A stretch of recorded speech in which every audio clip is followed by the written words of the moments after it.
welcome to The Right Idea, where we discuss the people, policy, and politics that drive Texas. I'm your host, Brian Phillips. I'm the Chief Communications Officer at the Texas Public Policy Foundation, and with me, as always, is my co-host, Derek Cohen. He is the Vice President of Research here at TPPF, and as we always like to start off the show, hot take, Willie Nelson. Let's get into the story real quick. Willie Nelson's beloved 4th of July picnic, which should be right here in Texas, always right here, even in Central Texas, where he is most beloved, this year is going to be in Philadelphia/New Jersey-ish. Hot take. Hot take on that is I think that the Nelson camp probably just couldn't decide whether they wanted mediocre pizza or mediocre sandwiches and had to split the difference. Man, that's good. I like that. That's a good hot take.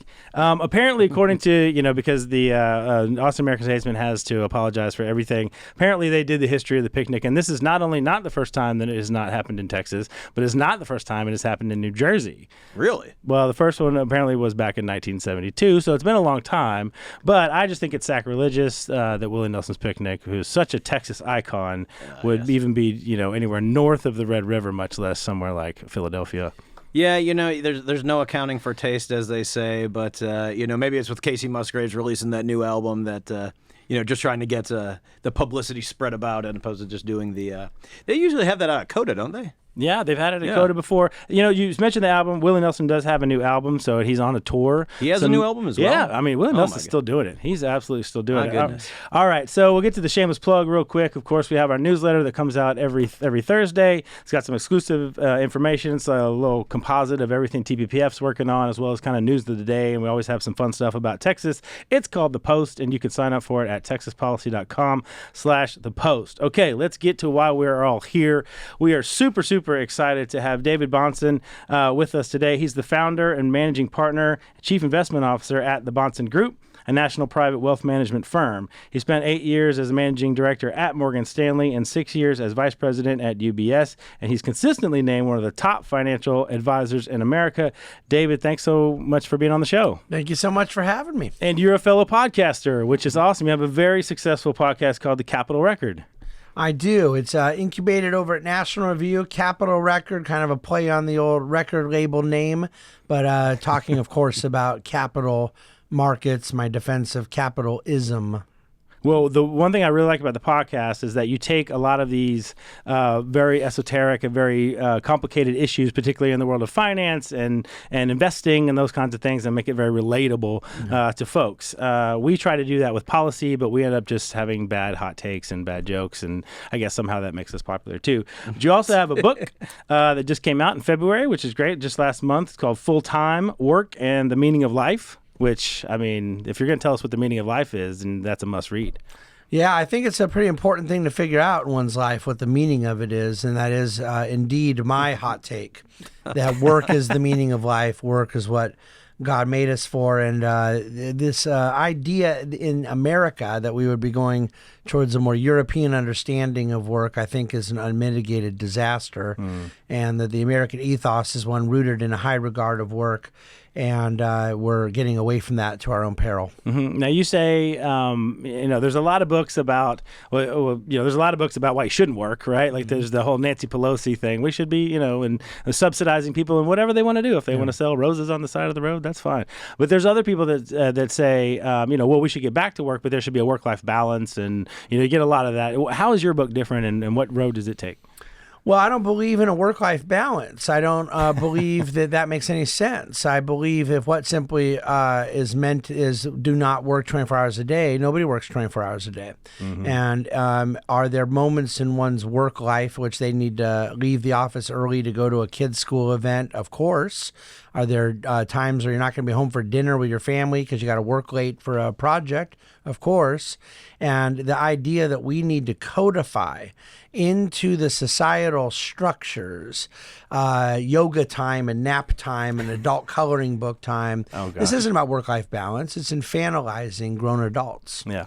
And it is primarily a millennial construct that came about, I think, because they were raised to resent work. Mm-hmm. Because I think the mantra baby boomers is the first generation ever that had their eyes on something called retirement that was, prior to that, a total mystery and foreign concept in world history, other than the retirement plan to die.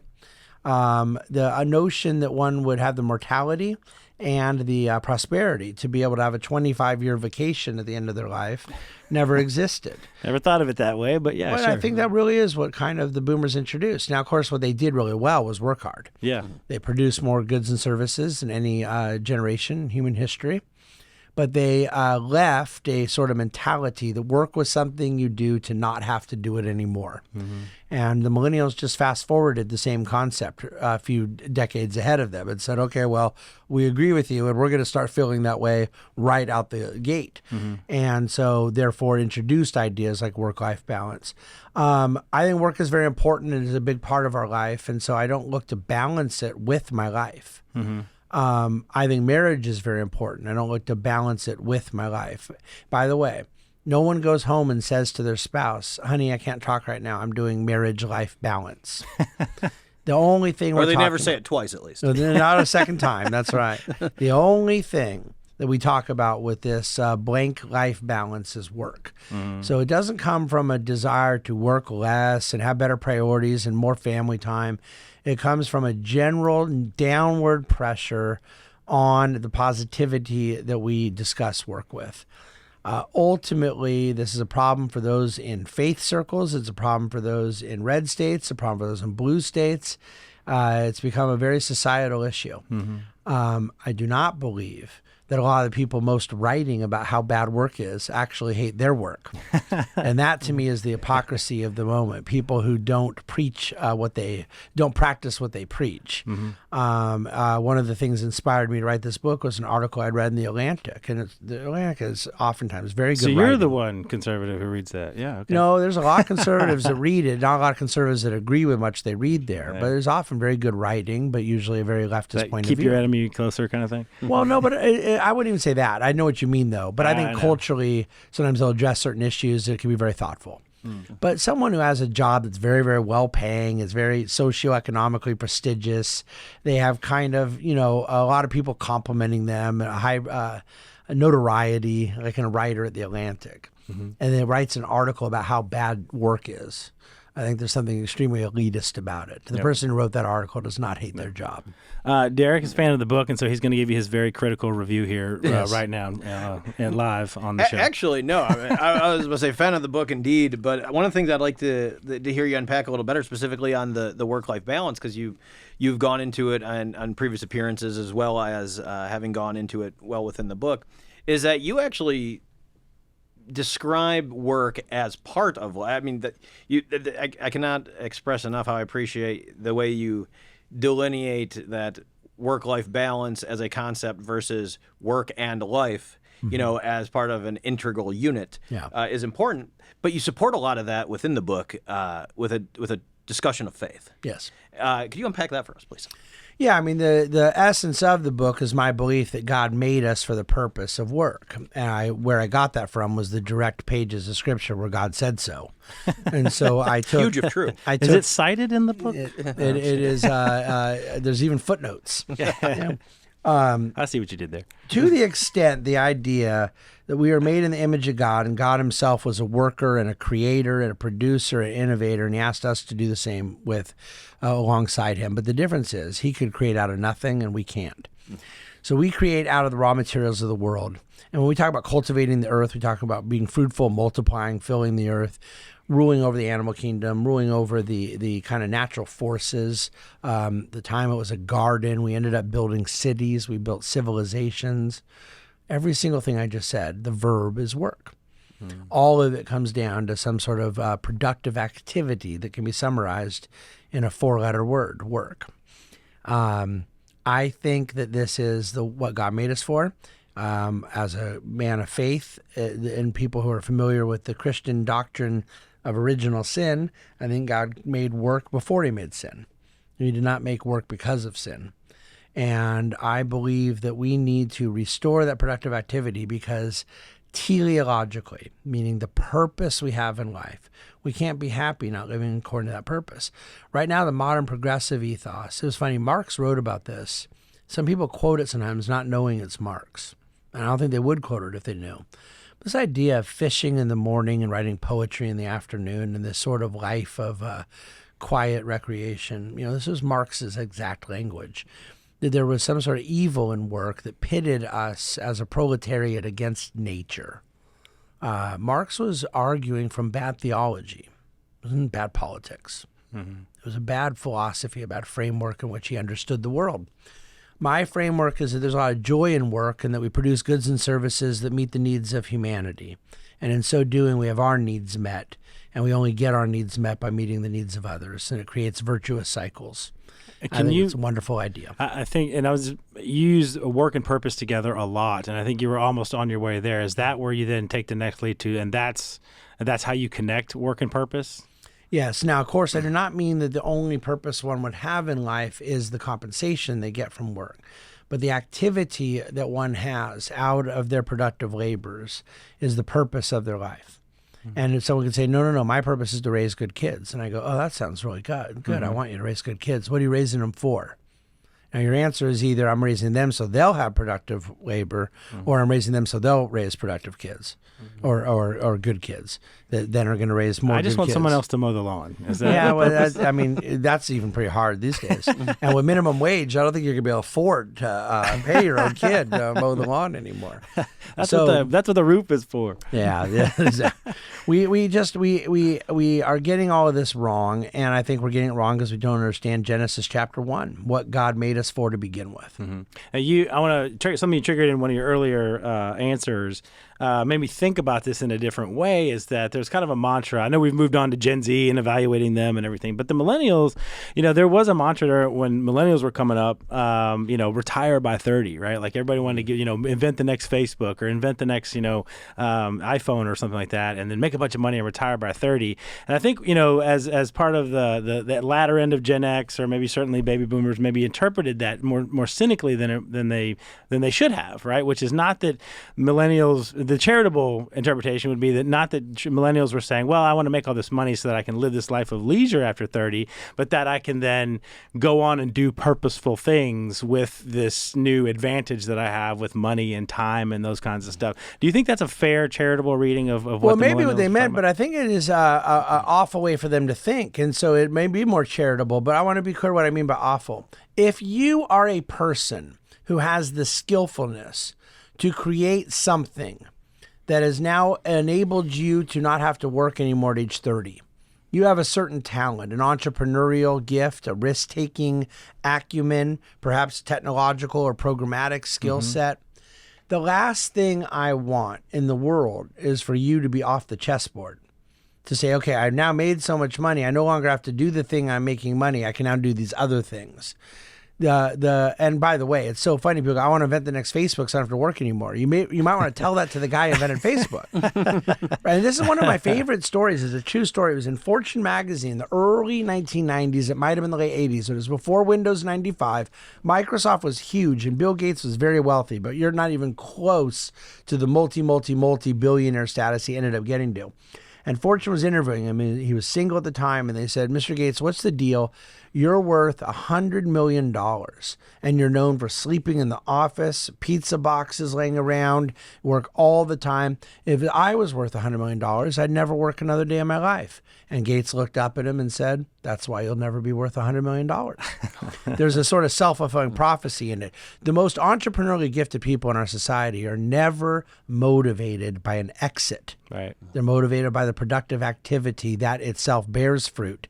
Yes, they can then take the fruit and go on to do other things. But those other things are not going to be, I've been so good at inventing Google that now I'm going to go build an orphanage. Yeah. Well, I don't think you're any good at building an orphanage. I know you're good at inventing Google. And Derek, there's an Austinite here who's worth several $100 billion, who's building a gigafactory and the next thing and the next thing. Montessori school on the way. And Montessori school, yeah. So here we go, school choice advocate.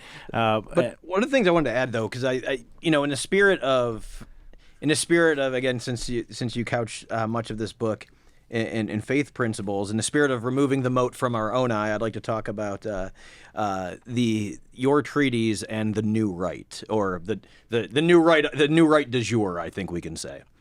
And I find it very interesting because your treatise on work makes an awful lot of sense to me. But we generally see from the folks that I would consider on the new right a fundamental rejection of that. Theirs almost comes from, and I don't mean to put words in their mouth, but I think that they've said enough words out of their mouth that is largely a fair take. If you mean by words out of their mouth, they're tweets. Yeah. Okay. Yes, that's very true. Well, when I say new rights, I mean, the folks who diagnose themselves as, basically pro-life socialists now. Yeah.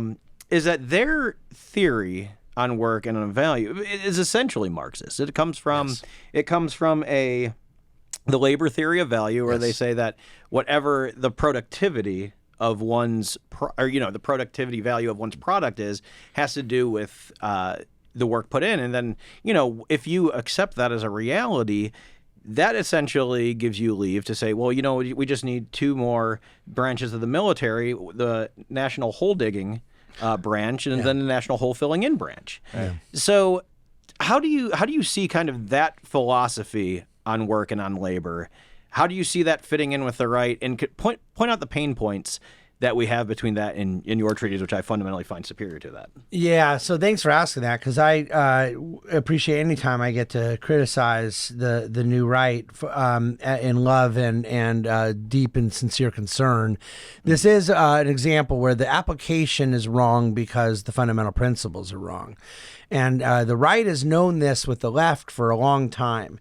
We believe there was dignity in work, not class struggle. We believe that an entrepreneur or a capitalist facilitated the efforts of a proletariat and added value to commercial society, not that the proletariat was in arms race against the capitalist, as Marx believed. So we had a fundamentally different belief about history. And ultimately, my view is that a market economy is to be advocated because the human person is to work, and a market economy facilitates the things that generate better work, better productive activity, more division of labor, more mutual cooperation, more free exchange, more price discovery, more economic calculation, more specialization. Whenever someone says, look, that's great that you love your job, David. You're a wealthy guy. You have a white collar job, but I have to do this and I don't like doing it. I always say on a micro level, let's talk and see if you really have to do this or what a path to doing something else you might like better may be. But on a macro level, there's only one thing you should be advocating in a market economy is greater freedom in the marketplace, because that freedom in the marketplace is what has facilitated so much more division of labor and specialization. People are largely able to pursue where their skills lie, and to a lesser degree where their passions lie, and ultimately aspire to where their skills and their passions marry one another. They're able to do that now because of the beauty of a market economy. What they were not able to do in a more feudal or essentially planned economy was get out of a factory or get out of the family farm. I want that kind of choice and labor dynamism that only a classically oriented free market economy can provide. And so does your treatise then entertain a discussion on, you mentioned labor freedom, and I don't want to beat a libertarian hobby horse without bringing up occupational licensing, access to job training, things like that. How does that contemplate? Again, I mean, these things become more my market-oriented principles that I believe before we look at any state intervention, we have to presuppose it comes at a cost. And that does not mean all state interventions are not worth the cost. It just means we at least acknowledge it and dissect it and analyze it. And then when it comes to the incredible public service being provided by state mandate license requirements of people who braid hair, then we would all agree that we cannot afford to live in a society that doesn't regulate hair braiding. Yeah, or eyebrow threading. No, I mean, God, I can't even imagine. But what you're doing is impeding work. And I would add, by the way, that's one that we can be sarcastic about because almost everyone agrees with us. But then things like minimum wage laws, almost everyone disagrees with us. And there's absolutely no question that minimum wage laws have proved to be a war on teenage employment, a war on part-time employment. and ultimately driven incentives to create kiosks and take people out of Carl's Jr. and McDonald's. You start taking people out of Carl's Jr. and McDonald's, now it's personal for me. I was about to say, if we can steal a line from our friend and former colleague Van Skyn, it's that the real minimum wage is $0. I want to shift gears. I'm not going to change gears. I want to shift gears a little bit in a second, but I am curious on that point on minimum wage. We poll that all the time, and we always get 60, 70% of people that say the minimum wage should be $15 an hour and or more, $20 an hour. Are we just losing the messaging war on that, or we're not the concept? It's not messaging. Or just the concept that that it destroys these entry level jobs that then create the patterns and the habits that good people or that people will learn to then become more productive citizens. Well, I think what we're doing is we're losing the war of ideas. First you win the argument, then you win the election, and we are too focused on winning the election and not focused enough on winning the argument. And Vance's point about the real wage is $0 is, of course, an argument Milton Friedman articulated years ago. But it's a very important one because it requires a certain economic foundation, a certain economic understanding. And it really, in a lot of ways, it just gets down to the basic old broken window fallacy that Hazlitt popularized from Friedrich Bastiat. Visibly, I see someone making $7 an hour and want them to make 15, and so I can say visibly it's a good thing that they just got their wage doubled. But invisibly, what I don't see is the person not getting hired, who's now getting 0, who could have got 7 or 8.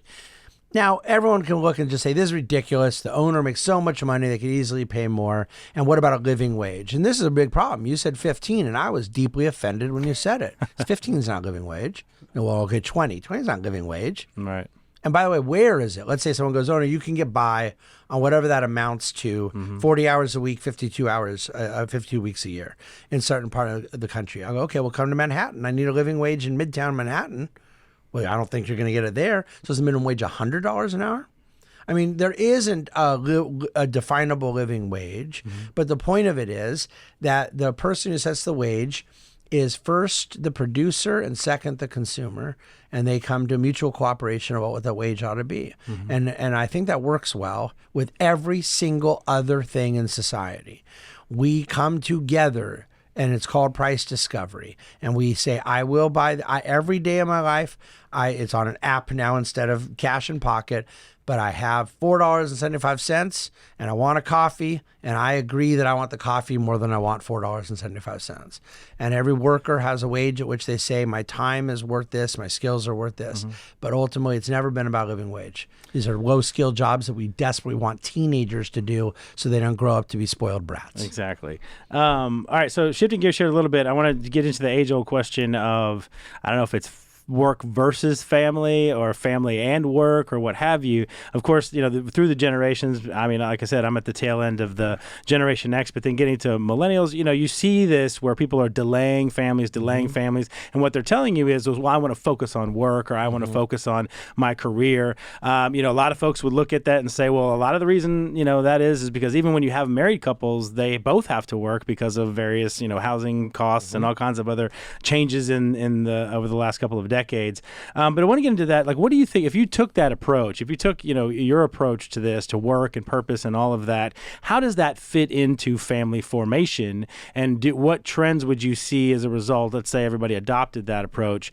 Would you see any kind of movement in terms of trends of people going back to having families, starting families in their mid-20s, late 20s, more than they would? Or how do you think that would fit together? No, I think what I'm suggesting is the most pro-family policy idea out there, pro-family mentality out there. People who are employable are marryable. People who are marryable are employable.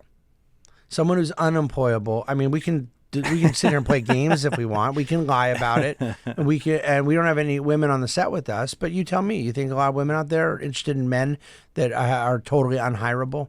Is that a hot ticket? I don't think so. Everyone knows this. We're just lying to ourselves. But also, it's a character trait. It's a responsibility. It's the ability to kind of get around in public and know how to be. not drool on yourself. Well, I would go further than just to say marryable. I mean, the commitment and the time and all of that it takes to then, to start a family and raise a family, versus the hours in the day that you have to spend on work. I think, like, is that conflict still there? I think what's interesting is that the tension you're describing is the polar opposite of the reality of what's happening now. The people who are waiting longer to get married because they can't find a spouse are not the people that are out thriving in a career. Okay. They are the people that are playing video games and smoking pot. Great point. Yeah, great point. So they are both sacrificing work and family. They're not sacrificing family for the sake of work. Right. Now, to the degree, certainly like an area where I live, like New York, and I'm sure it's true in Austin and other like kind of more metropolitan and cosmopolitan markets, there are people that are so focused on the success of their career that they're staying single longer.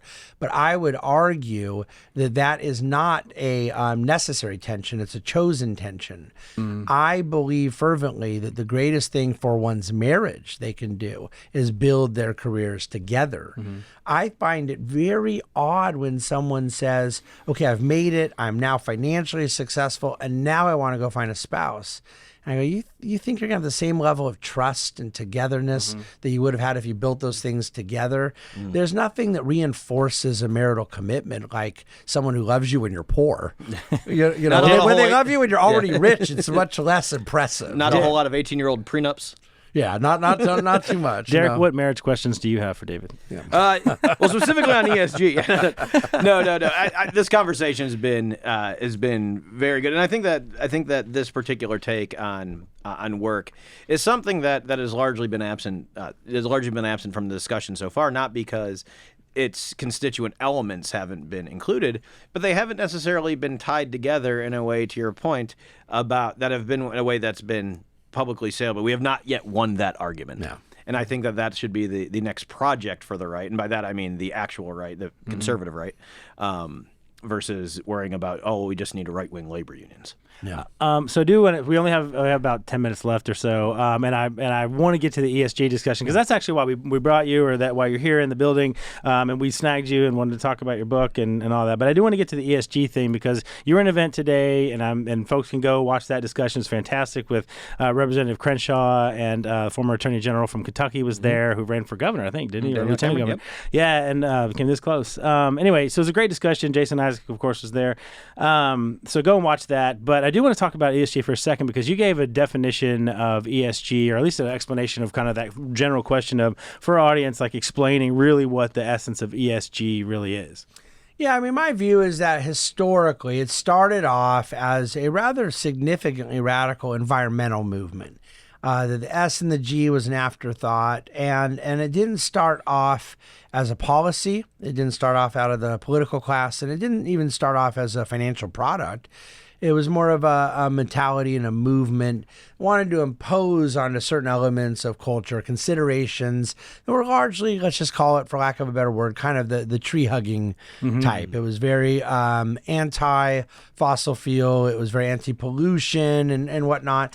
And there could have been some good intentions and maybe even here and there a few good people. But it was largely, I think, a not super intellectualized impulse that was more environmentally oriented. And as someone who manages billions of dollars, I need to mention that because David's kind of got a bird's eye view from all this. Did that give you pause at first, or did you just think, this is just a bunch of hippies who have some money now and now they're, pushing their way into finance? Well, I think that I didn't take seriously that it could ever really become a significant movement because when you peeled back the onion, it was very hard to understand what it really stood for, what it was about. And I think what happened is that their timing was utterly perfect. Just the ability to start pressing forward a cultural movement in a moment that then tech and other sectors that were largely less carbon intensive, while the oil and gas sector was deleveraging and going through, at the time, a kind of OPEC fracking battle. And it was just a market cycle in which tech was doing well and energy was doing poorly. And it enabled Wall Street to do what it does best, which was market and asset gather off of a concept that was imminently sellable. But it was all rooted in a really basic and, quite frankly, obvious financial lie, which was you're going to get a better return and you're going to have you're going to be saving the planet while you're doing it. You're not going to have to give anything up, and it enabled Magic. What Americans love more than anything else. And a lot of us learned this throughout a number of different moments in the last 5, 6, 7 years. People love to feel good about themselves without any sacrifice, without any pain. They don't want to go to war. They don't want to go canvas. They don't want to go volunteer. They don't want to go, give up a job and do something real meaningful that is going to involve public sacrifice. But they don't mind posting something on Instagram. They do that pretty well.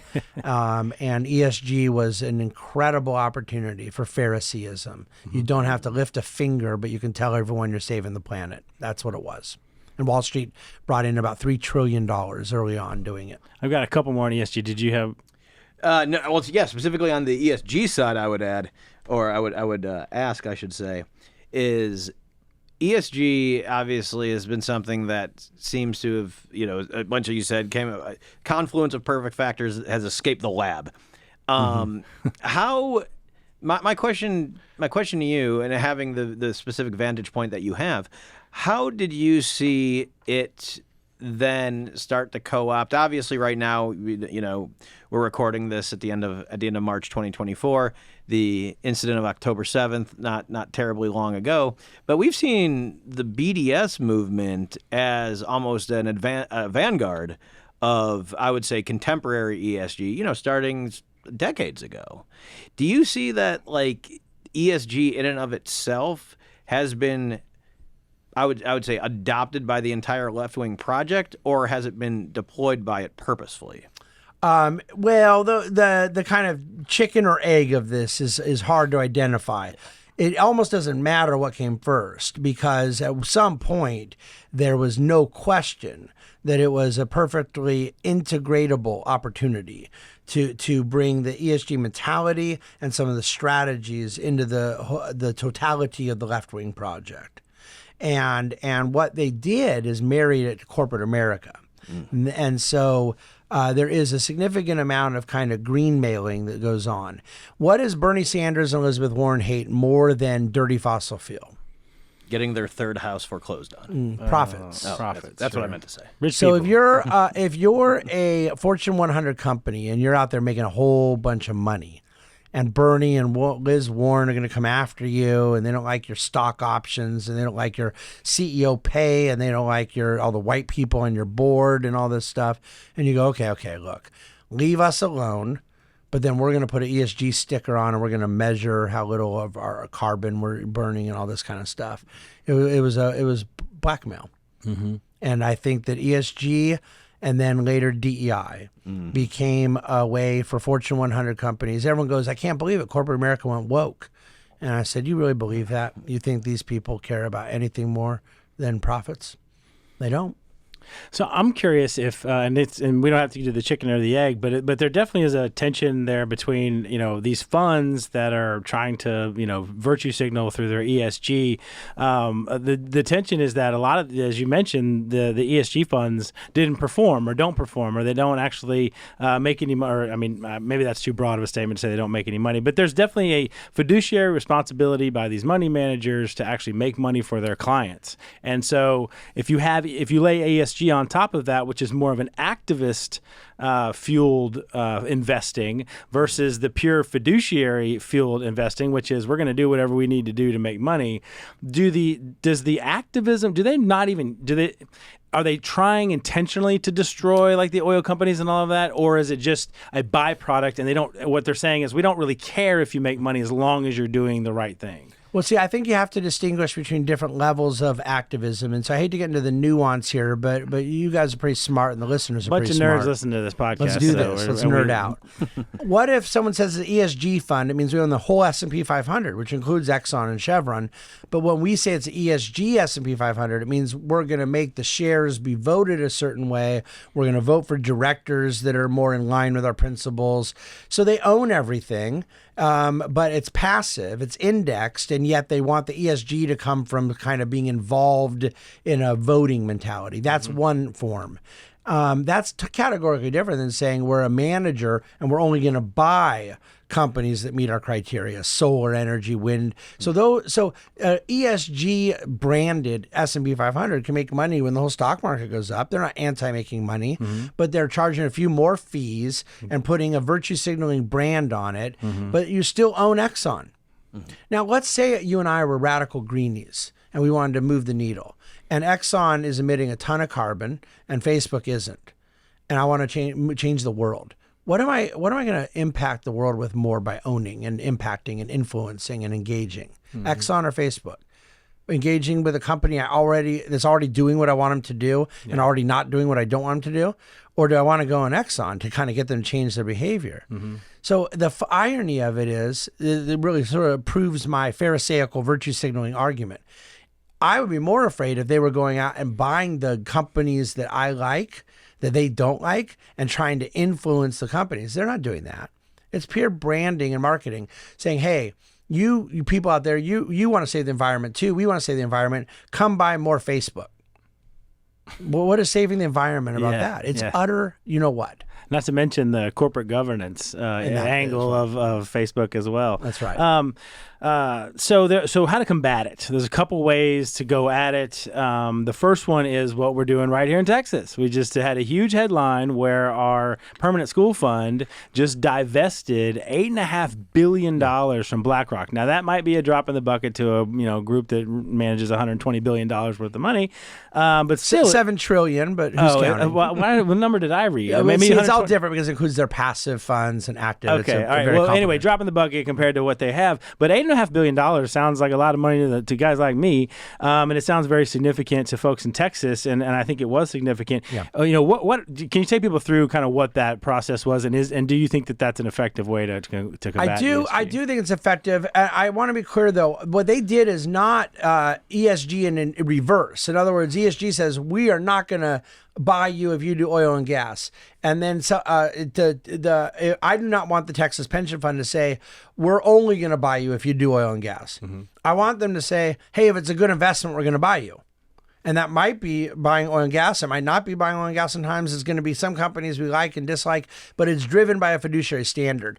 One of my problems right now on the ESG front is a ton of the anti-ESG people are basically trying to adopt their playbook. And let's go create, there's an ESG fund that has all this solar and wind and other nonsense. And we're going to go build a fund that has all this firearms and other stuff that is more on our side of political aisle. And maybe it's a good investment, maybe it's not. But the point is, gosh darn it, we're conservative. And we're doing we need to be consistently around a fiduciary standard. And what I've chosen to do, this is my methodology, and I've been on panels of different organizations about this. There are different ways people on the right feel about it, but I'm adamant that to me the most effective is with authentic shareholder engagement. So I don't want to be an activist. I don't want to go buy a company I don't believe in so I can go fight with their management about how to be. First of all, I don't have time. Second of all, it's dishonest. I don't really care what they're doing. I don't own it. I don't have any vested interest in it. So the companies that I'm engaging in, and I had a big issue last year with JP Morgan that I think significantly moved the needle. And I got Jamie Dimon, CEO of JP Morgan, arguably one of the best and certainly one of the most famous CEOs in America, to say we will not debank conservatives. We will not debank Christians. We're not doing it. We're not going to do it. If it happens, I'm going to fire them. And I firmly believe him. Yeah. But it became a front page story in the Wall Street Journal. But I had owned JP Morgan since 2009. We'd owned over $100 million of the stock at my firm. And I had every right to make a shareholder resolution and have this conversation with them. Now, the proposal gets voted down. It gets a big public profile. We move on, and hopefully we did a little good there. But I can't do that just as an activist. I had to do it as an authentic shareholder. That's what I believe in. And that's what I was going to kind of get to, is to the average person, what can they do? I mean, an average person probably doesn't hold $100 million worth of shares in most companies. Well, 50 million then. I mean, whatever. Yeah, exactly. Yeah, just a couple million. But what can the average, I mean, how does this really matter to the average person? Or can they get involved in a way that is meaningful if they're not major investors? Yeah, but the thing is that a person cannot probably move the needle on multi-billion dollar companies, and they might own $10,000 of it, whatnot, but they don't need to. I mean, there's different time and treasure and resources we all have. I believe in the doctrine of subsidiarity. You have an impact of the things that are closest to you, most proximate. And not every small investor in Nebraska needs to go to war with Park Avenue. It's just not a battle that's necessarily suited for it. But what the state of Texas did was outstanding. On behalf of teachers and firemen and police officers who were losing the investment returns from viable and necessary investments, they made a statement. I still believe that we need to be pro-capital markets, pro-Wall Street. Advocacy for people on the right of private equity is why they didn't kill oil and gas. I want everyone to think about that next time they hear, I won't say any names on the podcast, not because I don't want to get me in trouble. I don't come want to on. get you guys in trouble. But when you hear people on the new right talk about how evil private equity is, the only reason you have an oil and gas industry in this country is because of private equity, because they would have killed it. If they were only going after public equity, and oil and gas required public equity to finance their activities, you would not have had the capital to move through the fracking revolution. It was $1 trillion of private equity and private credit that got us through that at massive returns, massively positive results. You need robust capital markets to be able to fight off the bad guys. So that's what people can do, fight for capital markets. So thank you for saying, thank you for complimenting Texas and saying, that what the state of Texas did was excellent. So yes. Jefferson, we're going to clip that and put that into the next promo. I mean it. And send that out to everybody. Well, awesome. We're kind of at the end of our time, so we really appreciate you coming and doing these events and then letting us drag you onto the podcast and talking about all the things, including your wonderful book. And definitely for our folks out there, please go and subscribe to the podcast. It's fantastic. So thank you so much for being with us here today. Thank you for having me. Excellent. And as we always like to say, let me get to that in a second. Definitely check us out online, texaspolicy.com.